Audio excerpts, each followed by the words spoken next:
All right, here with Hayes Carlyon, our Jaguars beat reporter here on 1010XL 92.5 FM. You hear him also every weekday on the Frank Frangie Show. And Hayes, pretty eventful training camp we've had so far, to say the least, for the past few days, as we kind of do like a mid-training camp report here and just kind of summarize some of the things that's been taking place this training camp for the Jags.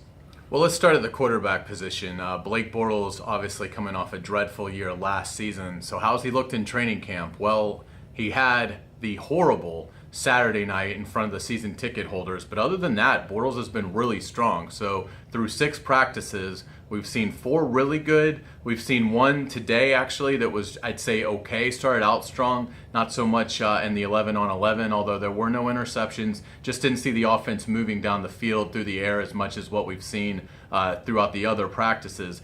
But the Saturday night 5 interception performance is one that's going to be tough for fans to get out of their minds. But having said that, I think when you look in the totality of camp, I think Blake Bortles right now is playing pretty well. You look at the defensive side of the ball. Doug Marrone today talked about the safeties, Tayshaun Gibson, Barry Church. He's really happy with how those 2 guys are doing. And that's great news, because I think when you look at the rest of the defense, the safety spot is the one that maybe has the least amount of playmakers. Barry Church came here on a pretty good free agent deal, and Tayshaun Gibson did 2 years ago as well. We didn't see a ton of playmaking out of Gibson last year, and Church is replacing Jonathan Cyprien. But Doug Marrone talked about, how happy he is right now with how those 2 guys are playing and what they can bring to the defense. And we already really expect it to be at a high level at the front with Calais Campbell, Dante Fowler, Yannick Ngakoue, Malik Jackson, and then that linebacking core with Puzlesny on the strong side, Miles Jack in the middle, and Telvin on the weak side, and obviously on the perimeter, who wants to throw to Jalen Ramsey or AJ Boye.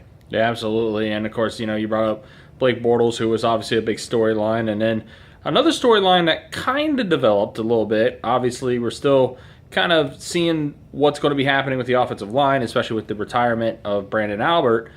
We all think Cam Robinson is going to be that left tackle, and you actually had a chance to talk with him this afternoon as well. But Doug Marrone is still pitching this idea of Cam's got to earn that right to play left tackle. And just kind of elaborate on some of the things Doug Marrone has been saying about the rookie left tackle out of Alabama. Sure. Well, here's a prediction. Cam Robinson is going to earn the week 1 left tackle job for the Jaguars. I get it. It's part of the culture, and I can respect that. But there's 39 days right now until the opener, and the Jaguars need to get Cam Robinson ready. And really, to be honest, at this point in camp, I think Cam Robinson's been pretty impressive.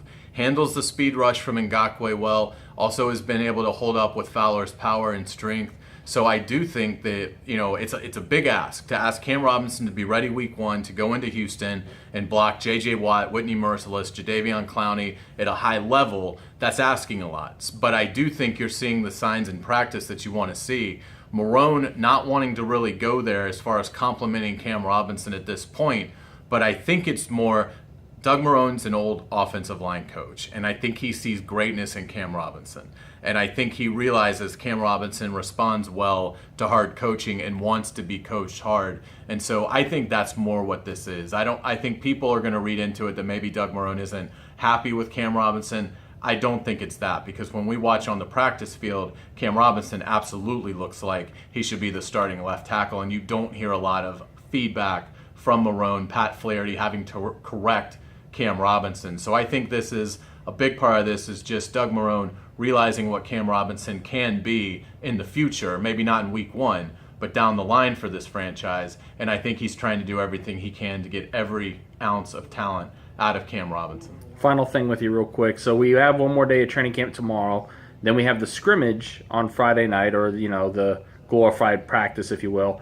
And then the Jags go on to Foxborough with the joint training camp practices with the New England Patriots. What are you going to be looking for these next 2 days? And then, obviously, when the Jags do head up to New England to scrimmage against the Patriots. I'm looking for a training camp fight, because we haven't seen one yet. We had a little dust-up today with Brandon Linder getting into it with Barry Church, but it was quelled very quickly, and Doug Marrone had a funny line. He was like, "Stop wasting my time with that stuff." So that was kind of intriguing.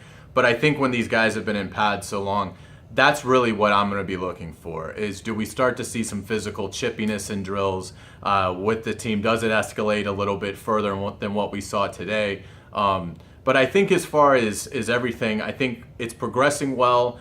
The Marone should be pleased from what he's seeing from the offense, what he's seen from the defense and special teams. So as you start to look ahead to New England, I think the biggest thing for the offensive line is just going up against a 3-4 front.